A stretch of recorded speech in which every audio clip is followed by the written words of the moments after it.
നമസ്കാരം. മഹാന്മാരെ അടുത്തറിഞ്ഞു കഴിയുമ്പോൾ മനസ്സിലെ വിഗ്രഹം ഉടയുമെന്നൊരു ചൊല്ലുണ്ട്. മഹാത്മാഗാന്ധിയുടെ കാര്യത്തിലും അതിന് മാറ്റമൊന്നുമില്ല.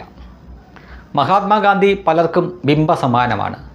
പക്ഷേ ആ വ്യക്തിയെ കൂടുതൽ അടുത്തറിയുമ്പോഴാണ് അതത്ര വലിയ മഹാത്മാവൊന്നും അല്ലായിരുന്നു എന്ന സത്യം നമ്മൾ തിരിച്ചറിയുക. ഇനി ഞാൻ കാണിക്കാൻ പോകുന്ന വീഡിയോയിൽ ഏതെങ്കിലും സംഖ്യ പറയുന്ന കാര്യമല്ല.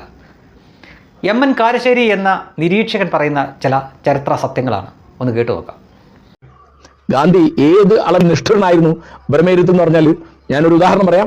അദ്ദേഹം കസ്തൂരിയോട് പറഞ്ഞിരുന്നു, മറ്റാരും ഇല്ലാത്ത സമയത്ത് ഞാൻ ഒറ്റയ്ക്ക് ഇരിക്കുമ്പോൾ നീ എൻ്റെ മുറിയിൽ വരരുത്. അത് ചോക്കൂ, കല്യാണം കഴിച്ച ഭാര്യയോട് പറയുന്നത്.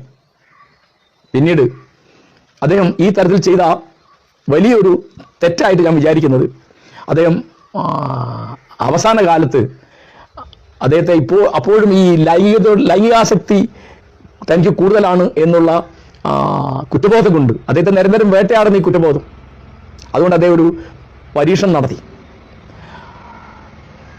മനു ഗാന്ധി, ആഭ ഗാന്ധി എന്ന രണ്ട് പേരാണ് അദ്ദേഹത്തിൻ്റെ ഊന്നുവടികൾ എന്ന് പറയുന്നത്. രണ്ടും അദ്ദേഹത്തിൻ്റെ ബന്ധുക്കളാണ്. മനു ഗാന്ധി ഗാന്ധിയുടെ കസിൻ്റെ പേരക്കുട്ടിയാണ്. ആഭ ഗാന്ധി എന്ന് പറഞ്ഞാൽ അദ്ദേഹത്തിൻ്റെ കസിൻ്റെ മകൻ്റെ ഭാര്യയാണ്.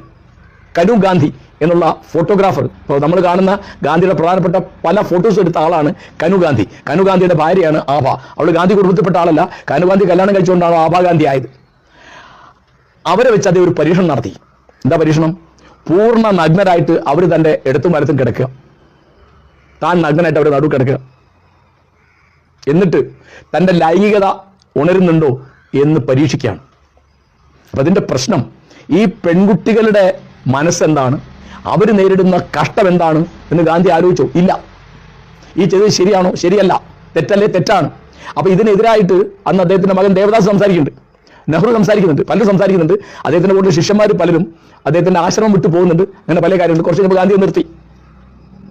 അപ്പം ഇങ്ങനെ ഗാന്ധിയുടെ കുടുംബജീവിതം സാമാന്യമായി പ്രക്ഷുബ്ധമാണ്.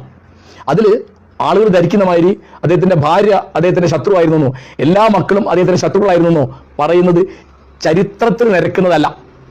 ഞാൻ ആവർത്തിക്കുകയാണ്, അദ്ദേഹത്തിന് തെറ്റുപറ്റിയിട്ടുണ്ട്. എല്ലാ മനുഷ്യർക്കും തെറ്റുപറ്റും. ഇതൊന്നും മാതൃകാപരമായ കാര്യങ്ങളല്ല. ഡോക്ടർ ലീലാവതി വളരെ പ്രസക്തമായൊരു ചോദ്യം ചോദിച്ചിരുന്നു. ഈ തരത്തിലൊരു പരീക്ഷണം, പൂർണ്ണ നഗ്നയായി താൻ നടുവിൽ കിടക്കുക, രണ്ട് ഭാഗത്തും രണ്ട് ചെറുപ്പക്കാർ നഗ്നരായിട്ട് കിടക്കുക, അങ്ങനെ ഒരു പരീക്ഷണം കസ്തൂർബ നടത്തിയാൽ നിങ്ങൾ സമ്മതിക്കുമോ? ആണ് വളരെ പ്രധാനപ്പെട്ട ചോദ്യം അത്. ഈ ചെയ്തിരിക്കുന്നത് ഇന്ന് ഏതെങ്കിലും ഒരു വ്യക്തിയായിരുന്നു എങ്കിൽ അയാൾ എവിടെ കിടക്കും? അയാളുടെ സ്ഥാനം എവിടെയായിരിക്കും? കുട്ടികൾക്കെതിരെയുള്ള പീഡനമൊക്കെ ആരോപിച്ചുകൊണ്ട് അല്ലെങ്കിൽ അതിനെതിരെ കേസെടുത്തുകൊണ്ട് ആ വകുപ്പ് ചാർത്തി ജയിലിൽ കിടക്കും വ്യക്തി. ഇന്ന് സോഷ്യൽ മീഡിയയിലേക്ക് ഏറ്റവും കൂടുതൽ കേൾക്കുന്ന വാക്കുണ്ട് ട്രോമ എന്ന്. അതായത് ഇത്തരം ഒരു അനുഭവം വന്നു കഴിയുമ്പോൾ, അത് ആണാവട്ടെ പെണ്ണാവട്ടെ, അവർ പിന്നീട് ജീവിതകാലം മുഴുവൻ അനുഭവിക്കുന്ന ആ സംഗതിക്ക് അല്ലെങ്കിൽ ആ മനോവിഷമത്തിന് അവർ പറയുന്ന പേരാണ് ട്രോമ. അപ്പോൾ അപ്പുറത്തും ഇപ്പുറത്തും ഈ വയോവൃദ്ധനായിട്ടുള്ള പൂർണ്ണ നഗ്നനായിട്ട് കിടന്ന ഗാന്ധിയുടെ അപ്പുറത്തും ഇപ്പുറത്തും നഗ്നരായി കിടന്ന ആ രണ്ട് പെൺകുട്ടികളുടെ ട്രോമയോ ആലോചിച്ച് നോക്കുക. അതുകൊണ്ടാണ് ഞാൻ പറഞ്ഞത്, ഇന്നായിരുന്നെങ്കിൽ ഗാന്ധിജി അകത്ത് കിടക്കുമായിരുന്നു. അപ്പോൾ ഇത്തരം കോപ്രായങ്ങൾ, അദ്ദേഹത്തിൻ്റെ ബ്രഹ്മചര്യ പരീക്ഷണങ്ങൾക്ക് വേണ്ടിയിട്ട് മറ്റ് രണ്ട് നിരപരാധികളായിട്ടുള്ള രണ്ട് സ്ത്രീകളെ കൂടി ബലിയാടാക്കിയ മനുഷ്യനാണ്. ആ വ്യക്തിയെ ആണ് മഹാത്മാവ് എന്ന് പറഞ്ഞ് നമ്മൾ ആദരിക്കുന്നത്. ഈ ഒരൊറ്റ കാരണം കൊണ്ട് തന്നെ ഈ അനാവശ്യമായിട്ട് ചാർത്തിയ ഈ മഹാത്മാവ് എന്ന പട്ടം തന്നെ വലിച്ച് ദൂരെ കളയേണ്ടതാണ്. അത്രയും ക്രൂരതയാണ് ചെയ്തു വെച്ചത്. തുടക്കത്തിൽ പറഞ്ഞത് ആവർത്തിക്കുന്നു, ചില മഹാന്മാരെയൊക്കെ നമ്മൾ അടുത്തറിഞ്ഞു കഴിയുമ്പോൾ മനസ്സിലുള്ള വിഗ്രഹങ്ങൾ ഉടഞ്ഞു പോകും.